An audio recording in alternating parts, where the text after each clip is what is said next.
Well, it is Sunday, and that means it's that time of the week where I go scrounge around in the scrap buckets outside the shop and see if I can find something useful to make a project out of. Today's video is sponsored by Bear Knives. I'm John Switzer, and you're watching Black Bear Forge.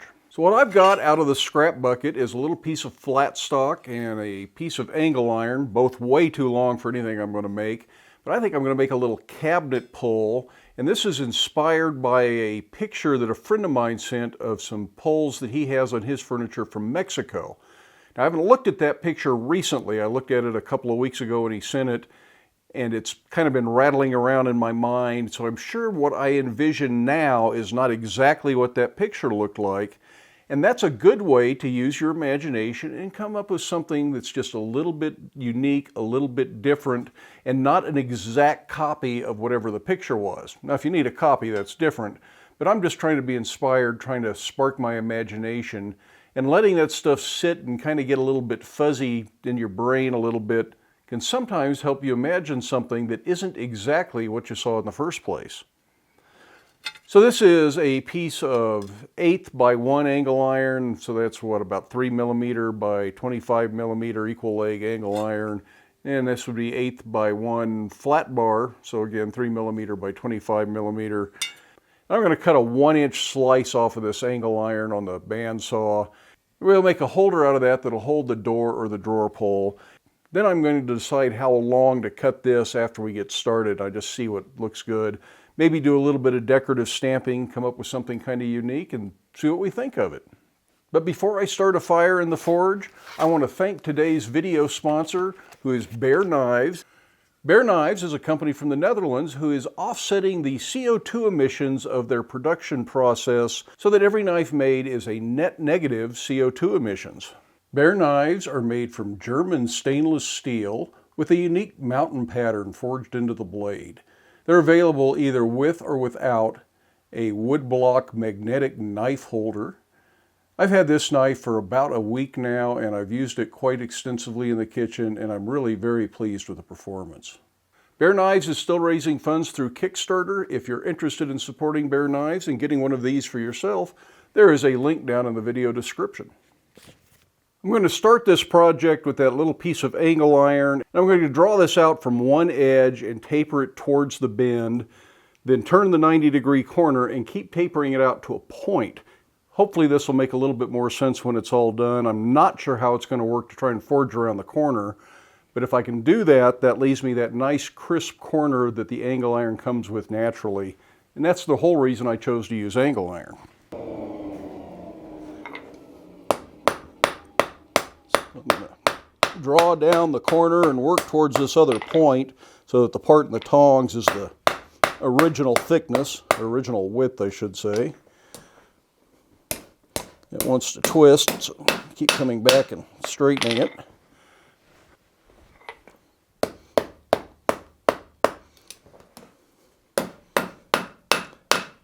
It would certainly be easier to just start with a longer piece of angle iron and cut this out, but where's the fun in that?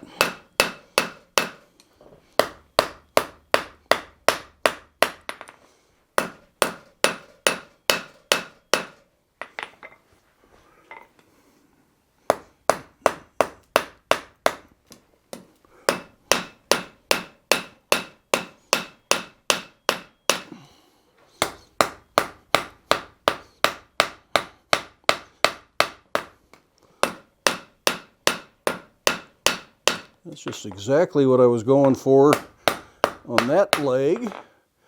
We'll do a little bit more on the other leg.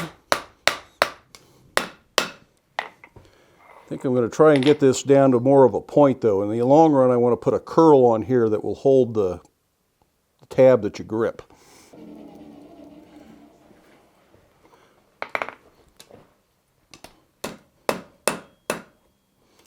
Well, one thing's for sure, this does get kind of wonky on you, all twisty. Hopefully we can straighten that out.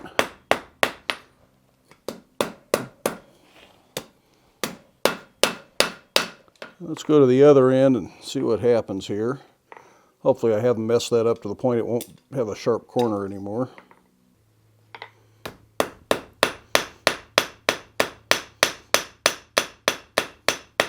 Definitely going to be some straightening involved there. That is really funky.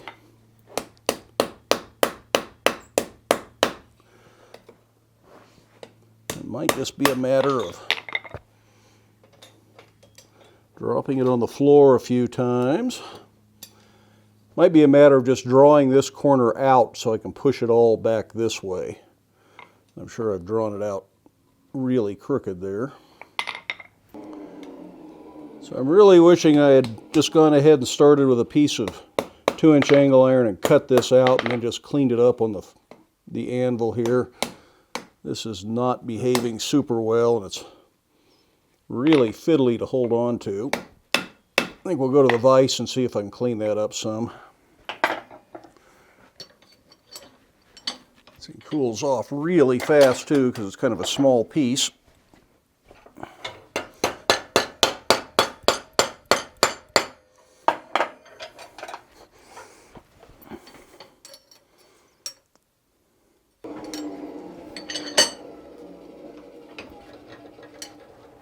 But at some point I will just quit messing with this because it's either going to work or it's going to be too ugly to work, and I'll find another approach.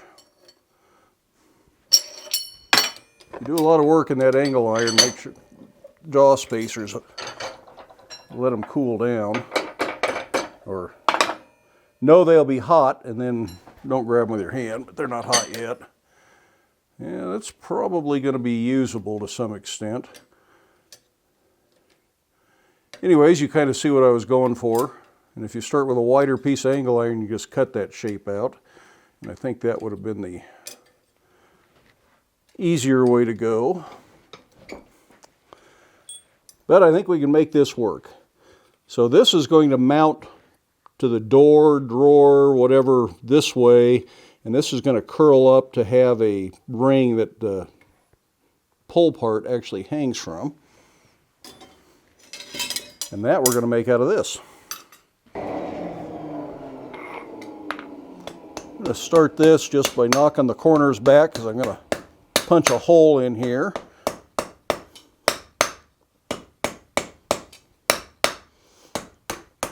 It'll be easier to get rid of the corners now than it will be later. Although we'll still do some rounding up on the end after the hole is punched and stretch it a little bit. That just gets something that'll be easier to work with.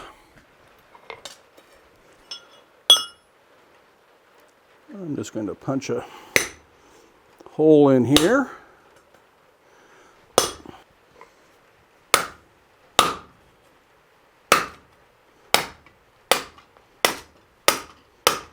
I'm going to start drifting that as I punch the hole because I want a fairly good sized ring on there, mostly because I think it'll look better.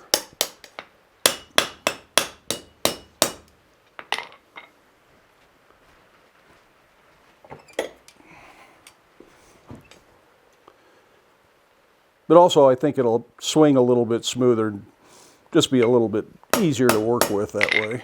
So I'm going to drift from the other side, which should push the pooch out back to the middle a little bit. And then for now, I'm just going to leave it there. I'll probably try to make that a little bit larger eventually, but I want to put a shoulder in here so that this piece also tapers up towards that ring.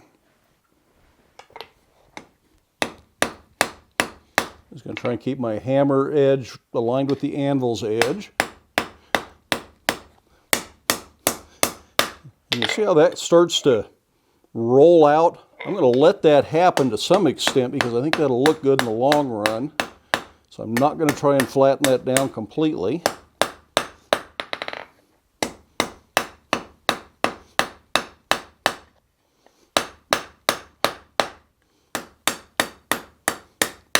Although I may have to recreate some of that later because I'm going to do some decorative stamping in here and that will flatten it. But if it starts off going that way, it'll be much easier to encouraged to do that in the long run. So now that that's got a little taper established, let's clean that ring up. I'm just going to work this over this little cone. If your anvil has a pointy enough horn, you can do it that way. You could lock a drift in the vise to do this, although they tend to slip pretty badly when you do it that way.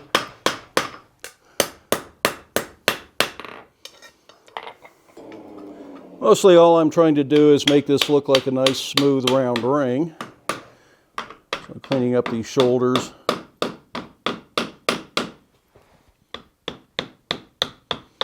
And some of this can be done with a file later.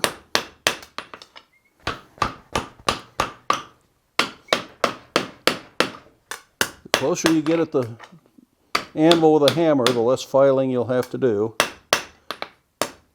Yes, that's kind of what I'm going for there. Next, let's do some decorative stamping. So I'm going to use this kind of floral looking punch here. If it bounces out, make sure you index it back in exactly the same way, or you end up with really an ugly imprint. And I'm going to use a chisel to create a stem on our little flower there. And the impression of a couple of stalks that might have leaves on the end. And I think that's really all I want to do with that. Just a little flower on there. That last chisel cut perhaps was a little bit too big. Next thing we want to do though is cut this off. I think I'll cut it off right through here.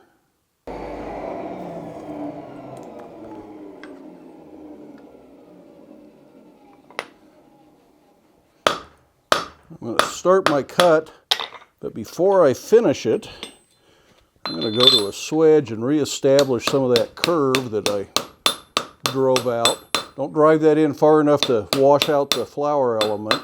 I just want to put a curve in there. And I'll finish cutting this off.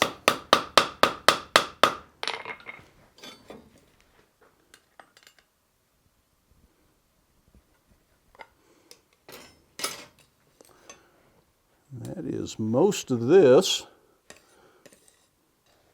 The other thing I want to do is clean this up and round it, and I think I'm just going to do that on a grinder real quick. So I'll be back for the next heat. So I just want to clean that up with a ball peen hammer down here on the end where we cut it. And hopefully that's something that'll be a comfortable grip to pull open the door or the drawer. I'm going to let that completely cool now, and I'm going to do a little filing and clean up of this ring so that it's nice and symmetrical and comfortable and going to work real well for us.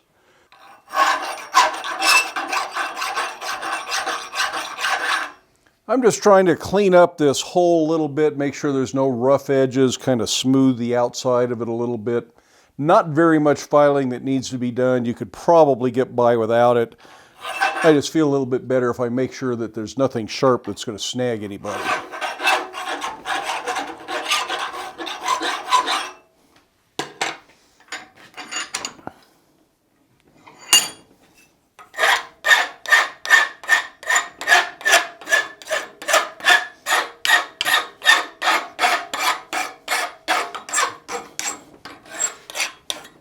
But I think for this piece, that's really all the filing we need to do. Now I'm going to go on to this one and try and clean it up just a little bit, make sure it's going to sit flat on whatever piece of furniture it goes on. It sits flat this way. It's still a little bit wonky, but I think it'll be okay.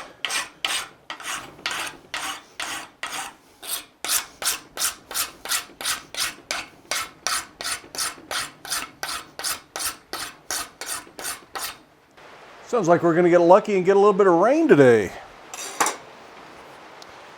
Now I want to put a hole in this so that it will hang on the cabinet, and I'm thinking that just one is going to look the best, but that might allow it to swing a little bit in use, and I don't know if that's the best thing or not. Two holes would be more secure. I just don't think there's room on this for two holes to look right. I think it'll look kind of crowded. So I'm just going to go with one. But if you're doing a much bigger version of this on a bigger door, two would keep this from pivoting. So make sure you tighten this good and tight so it doesn't want to pivot, or you're going to end up gouging your door, your drawer front.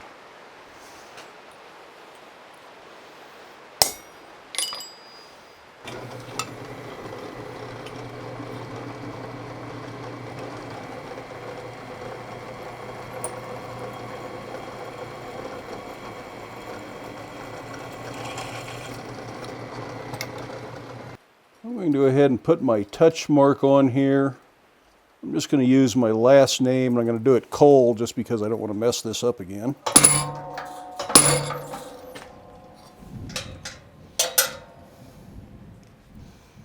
And that should then be ready to go ahead and attach the pieces.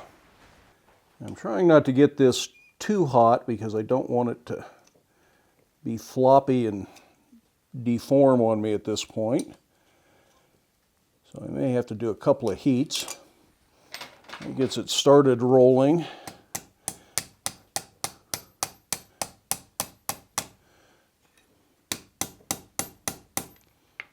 Okay, I'll get that hot again and then we'll close that up.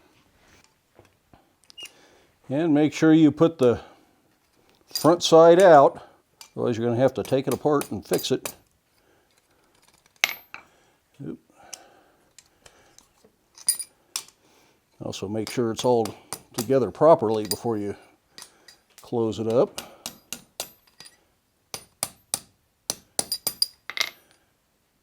That's pretty much what I saw in my head. It did deform a little bit, so I'm going to try and straighten this angle back out just a little. It's not bad. I just want to bring it out a little. That'll also make sure I can get to my screw hole.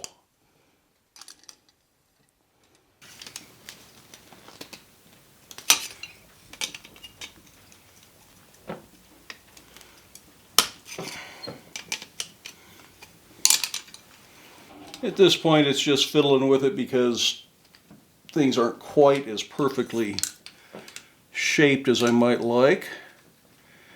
I'm getting pretty darn happy with it.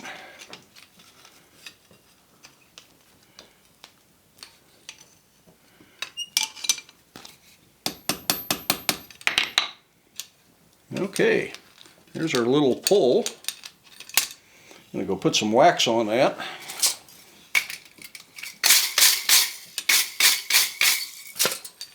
Well, this came out pretty much exactly the way I saw it in my mind anyways, which I really consider pretty darn lucky considering that I fiddled so much with this little angle iron piece, and I do think that might be easier cut out of something else. But clearly it can be forged this way. Just keeping it from twisting and getting really wonky like it did is probably the key. Do 3 or 4 of these, you probably get the hang of it. Now this is probably a little bit big for a small cabinet, but for a larger kitchen cabinet or a pantry, that might be just the right size. Size it up a little bit more. It could be a screen door pull or a pull on a shed, something like that. Size it down. You could go as small as you want to and maybe make it for a jewelry box or something. Lots of possibilities for the design. Just size it and style it to suit your needs. Now, does this look at all like the photo that inspired this piece? No, it does not. I took another look at that photo. It's considerably different, although it still has similar elements. And I'm going to show you that picture right now so you can see what that picture looked like. And you can see that this is considerably different. The original was really quite rough and quite crude looking in all respects, but that gives it a certain charm that makes it kind of an attractive piece. And maybe we'll go for something like that in a future video. Anyway, I do hope you enjoyed this video. If you did, give it a thumbs up. If you haven't done so already, I would love it if you hit that subscribe button down there. Ring the bell next to the subscribe button if you'd like to be notified when I make new videos. Feel free to stick around, watch a few of the other videos, share the videos with your friends. If you would like to provide financial support for the videos here at Black Bear Forge, there are links in the video description for both PayPal and Patreon. Those are merely donations. The content is free. In the meantime, I hope you have time in your day to get out to your shop. Make something, but stay safe, wear your safety glasses. We'll see you for the next one.